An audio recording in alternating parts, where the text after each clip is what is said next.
قصی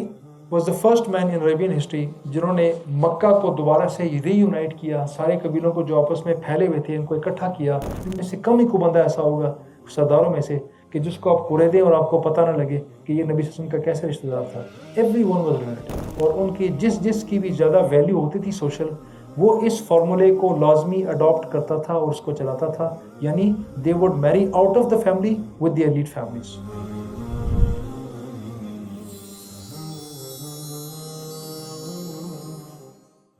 قصی کا تذکرہ تھوڑا سا ہم ذرا ڈیٹیل کے ساتھ کریں گے۔ فاطمہ کی اولاد تھی، بنی خزاعہ سے وہ خاتون تھی۔ ایک چیز آپ کو یہاں پہ سمجھ آئے گی قصی کے تذکرے میں، کہ یہ جو نبی صلی اللہ علیہ وسلم نے ایک لیسن جو سیکھا ہوا تھا جس کو فالو کرتے تھے، جو اپنی ہسٹری سے بھی انہوں نے سیکھا تھا، تو اللہ تعالیٰ کی ان کی طرف دین اور وحی کا معاملہ بھی ساتھ شامل ہوتا تھا،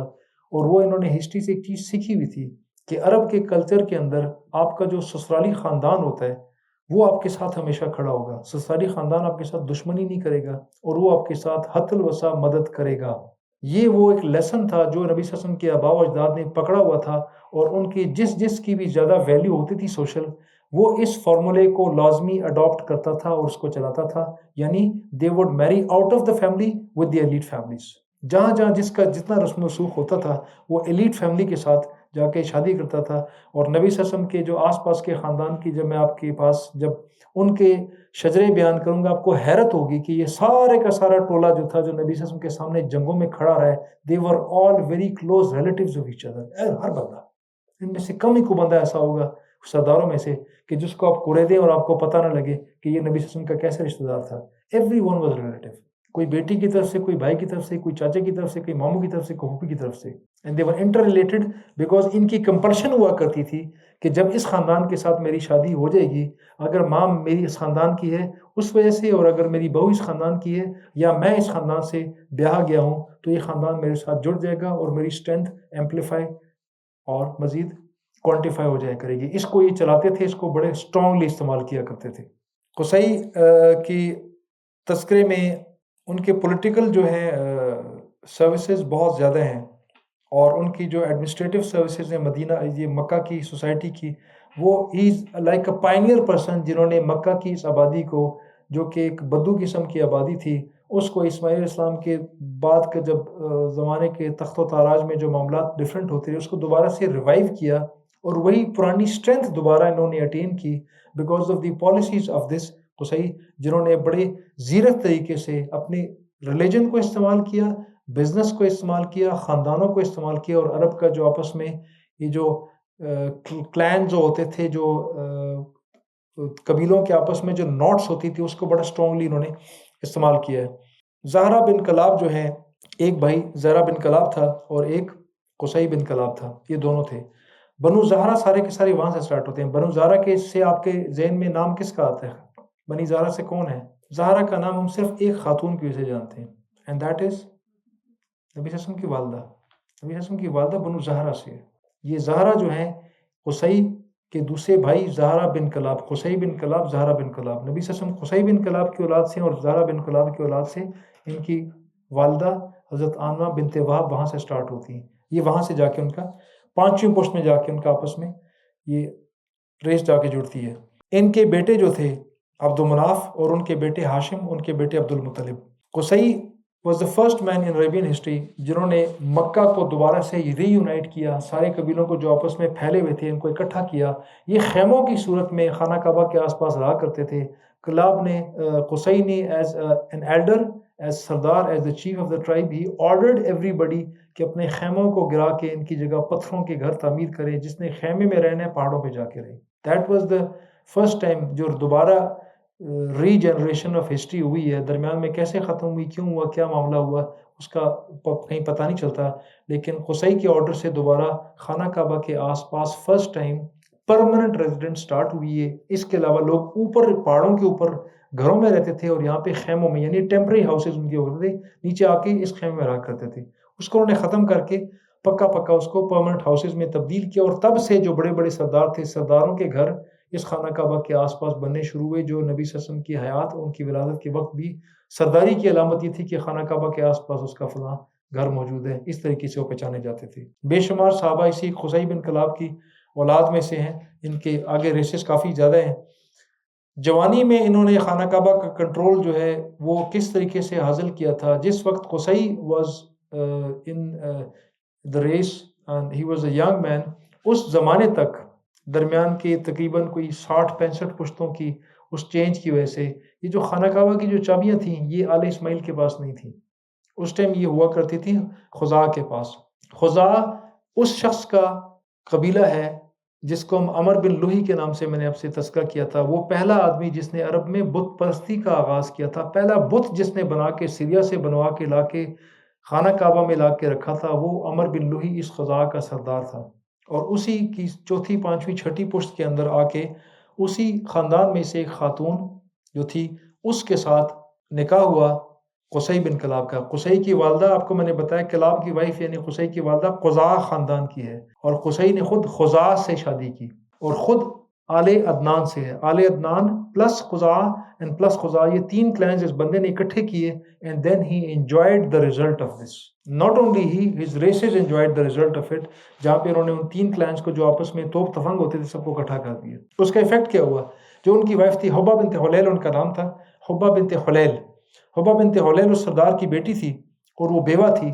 اس بیوہ خاتون سے انہوں نے نکاح کر لیا اور اس بیوہ خاتون کے پاس جو چابیاں تھیں وہ چابی بھی ان کے ساتھ آ گئی. چابیاں انہوں نے درمیان کے عرصے میں شادی کے بعد کچھ عرصے بعد جب انڈرسٹینڈنگ جنریٹ ان کی ہوئی تو انہوں نے وہ چابیاں اپنے ہسبینڈ کے قصی بن کلاب کے حوالے کر دی. غالباً اس وقت اس کے والد کا انتقال ہو چکا تھا اور یہ غالباً بہن بھائیوں میں بڑی تھی اس لیے چابی اس کے پاس آ گئی. کچھ بھائی تھے جو اپوزیشن میں تھے، ایک آدھ کو انہوں نے راضی کیا، کچھ لوگ راضی نہیں ہوئے. ان کو راضی نامہ کرانے کے لیے انہوں نے تھرڈ پارٹی کو درمیان میں انہوں نے انوالو کیا. پورا خاندان خزاع کو انہوں نے انوالو کر لیا اور ہسٹری میں ہے کہ انہوں نے رومن، چونکہ یہ فلسطین کے علاوہ جس میں خزاع زیادہ رہتے تھے وہ سارے کا سارا ایک گورنریٹ تھا رومن امپائر کا، تو انہوں نے رومن ایمپرر کو بھی اس کے اندر شامل کیا اور اس کی بھی سفارش کے اوپر آ کے یہ ہو کہ قصی کے پاس آ کے چابیاں اکٹھی ہوگی. جب چابیاں ان کے پاس اکٹھی ہوئی تو انہوں نے کہا جی میں صرف چابی تو میرے کام کی نہیں، میرے پاس اتھارٹی آف جس کو مجاور کہتے ہیں، متولی کہتے ہیں، خانہ کعبہ کی تولیت میرے پاس ہونی چاہیے. اس کے اوپر کچھ آپس میں کھچ پچ ان کی ہوئی لیکن یہ ایمیکیبلی سیٹلڈ اٹ اور ultimately this transferred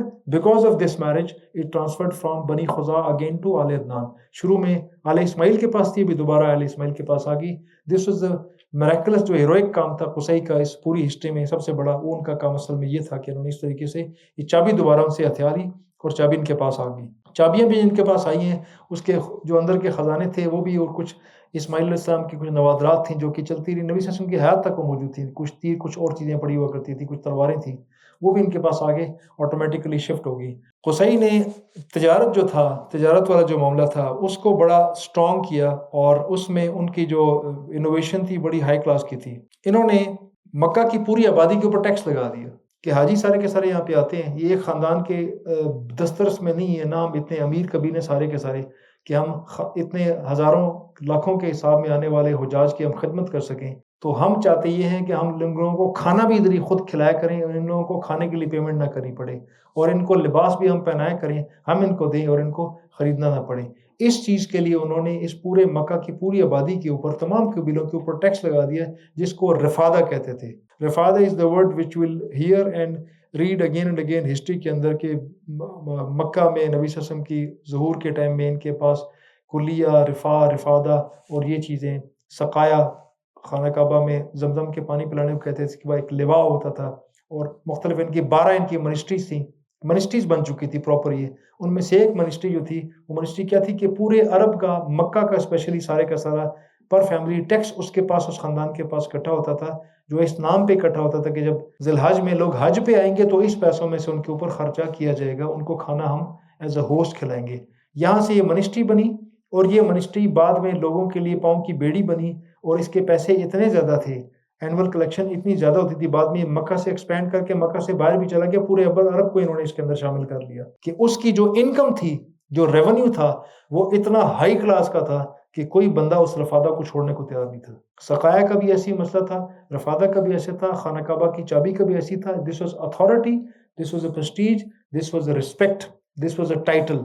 and this was money. اور ان میں سے کوئی اس کو چھوڑنے کو تیار نہیں تھا. ریلیجس آسپیکٹ اس کا اس کے علاوہ تھا کہ ہم مکہ کی خانہ کعبہ کی، رب کے گھر کی، ابراہیمی گھر کی تولیت میں ہمارے پاس یہ والی منسٹری ہے. یہ وہ it was one of those reasons جس کی وجہ سے نبی صلی اللہ علیہ وسلم کی اپوزیشن میں لوگ کھڑے ہوئے. جب ان لوگوں نے نبی صلی اللہ علیہ وسلم سے سنا ڈائریکٹلی اینڈ انڈائریکٹلی کہ وہ انصاف کی بات کرتے ہیں اور ساری کی ساری مخلوق رب کے ہونے کی بات کرتے ہیں اور ساری کی ساری تخلیقات رب کی ملکیت کی بات کرتے ہیں اور اونچ نیچ کو ختم کرنے کی بات کرتے ہیں، فوراً سمجھ گئے اگر ہم نے اس بندے کو چلنے دیا ہماری منشیاں فارغ ہو جائیں گی صلی اللہ علیہ وسلم۔ یہ وہ ریزن تھی، one of the max reasons, کہ جو ریلیجن کے نام پہ بزنس اینڈ اتھارٹی ساتھ کلپ ہو چکی تھی اور کوئی بھی اس کو چھوڑنے کو تیار نہیں تھا، لیکن جب وہ ڈیبیٹ کرتا تھا اور دشمنی پہ آتا تھا تو بزنس کی بات نہیں کرتا تھا، وہ بات ریلیجن کی کرتا تھا کہ ہمارے بتوں کو تو نے ایسے کیسے کہہ دیا، ہمارے ابا و اجداد کو کوئی ایسے کیسے کہہ سکتا ہے۔ سامنے فرنٹ پہ اس نے ریلیجن کو رکھا ہوتا تھا، حالانکہ ریلیجن اس کے دھیلے کا لینا دینا کوئی نہیں ہوتا تھا، لیکن ریلیجن کو وہ ایکسپلائٹ کرتا تھا اور اس حد تک ایکسپلائٹ کرتا تھا کہ ابو جہل لوگوں کو تڑی لگاتا تھا کہ اگر تم ہمارے ساتھ کھڑے نہیں ہوئے نبی صلی اللہ علیہ وسلم کے، محمد بن عبداللہ صلی اللہ علیہ وسلم کی فوج کے خلاف، تو ہم تمہارا بت اٹھا کے خانہ کعبہ سے باہر پھینک دیں گے۔ رسپیکٹ خانہ کعبہ کے اندر پڑے بت کی اتنی تھی کہ میں تمہاری دشمنی کی وجہ سے بت اٹھا کے باہر پھینک دوں گا، یعنی there was no respect at all۔ یہ ساری بدماشی تھی، پتھارے داری، چوراہٹ تھی ان کے نکلنے کا، ان کے ہاتھوں سے نکلنے کی وجہ سے they all stood up، اور یہ سارے کا سارے ایک گروہ، ایک قبیلہ بن گیا، سارے کے ساروں نے آپس میں ایک جوائنٹ اپوزیشن بنائی اور نبی صلی اللہ علیہ وسلم ایک سائڈ پہ ہوتے تھے اور یہ سارے کے سارے دوسرے سائڈ پہ ہوتے تھے۔ یہ قصی کی اس ایفرٹ کی وجہ سے یہ دوبارہ سے آل اسماعیل کے ہاتھ میں دوبارہ یہ چابیاں بھی آئیں، تولیت بھی آئی، اور مکہ کی اتھارٹی، خانہ کعبہ کی اتھارٹی دوبارہ ان لوگوں کے ہاتھ میں آئی، اور انہی کی وجہ سے پہلی دفعہ بیت اللہ دوبارہ سے آباد ہوا، خیمے ہٹ گئے وہاں سے اور مستقل آبادی ہوئی، یعنی دوبارہ تعمیر کی وجہ سے مکہ آباد ہونا سٹارٹ ہو گیا، ادروائز پہاڑ سارے کے سارے آباد تھے، اور ارد گرد کی ساری آبادی کو انہوں نے دعوت دے کے اسی کام پہ لگا دیا۔ خانہ کعبہ کا آس پاس آباد ہونا سٹارٹ ہو گیا اور آس پاس گھر بنانا ایک لوگوں کے لیے اعزاز کی بات بن گئی، اور سردار قریب تعین ہوتے تھے اور باقی قبیلہ پیچھے پیچھے second, third layer, fourth layer میں ان کے گھر بننے ایسے سٹارٹ ہو گئے۔ آل اسماعیل پہلی دفعہ پہاڑوں سے ان کے کہنے پہ نیچے اتر کے آئے، اور انہوں نے ایک کام اور کیا تھا کہ انہوں نے درمیانی علاقے میں جب بنو جرہم جو کہ اسٹرینتھ میں تھے، یمنی تھے، اسٹرینتھ میں تھے، انہوں نے خانہ کعبہ کے ساتھ چھیڑ چھاڑ کرنے کی کوشش کی، اپنی بدماشی رچانے کی کوشش کی، تو انہوں نے بنو خزاعہ اور بنو خزاعہ دونوں کو ساتھ ملا کے پراپر جنگ کر کے بنو جرہم کو ونس اینڈ فار آل آخری دفعہ یہاں سے نکال دیا۔ دوبارہ بنو جرہم دوبارہ مکہ میں نہ آباد ہو سکے اور نہ ان کی اتھارٹی ہوئی۔ بنو جرہم کی جو یہاں پہ مداخلت تھی اور جو ان کی دسترس تھی، کیونکہ یہ اسماعیل علیہ السلام کی جو وائف تھیں وہ بنو جرہم سے تھی، جن کا نام ہسٹری میں موجود نہیں ہے، دونوں بنو جرہم سے تھی، وہ چونکہ اس خاندان کی تھیں، اور شروع میں پہلی آباد کاری جب سیدہ ہاجرہ اور سیدنا اسماعیل وہاں پہ آئے تو پہلا جو خاندان جو پانی کو دیکھ کے وہاں پہ آ کے ٹھہرا تھا وہ یہی بنی جرہم تھا، اور اس وجہ سے ان کی دسترس بہت زیادہ تھی، لیکن جب وہ بگڑے تو ان کے بگاڑ کو ان سمیت انہوں نے اٹھا کے باہر پھینکا، and this was one of the miracle, جو ایک معجزہ کیا تھا، جو ایک ہیروئک کام کیا تھا قصی بن کلاب بن مرہ نے۔ یہ وہ ڈپلومیسی کی کچھ چیزیں تھیں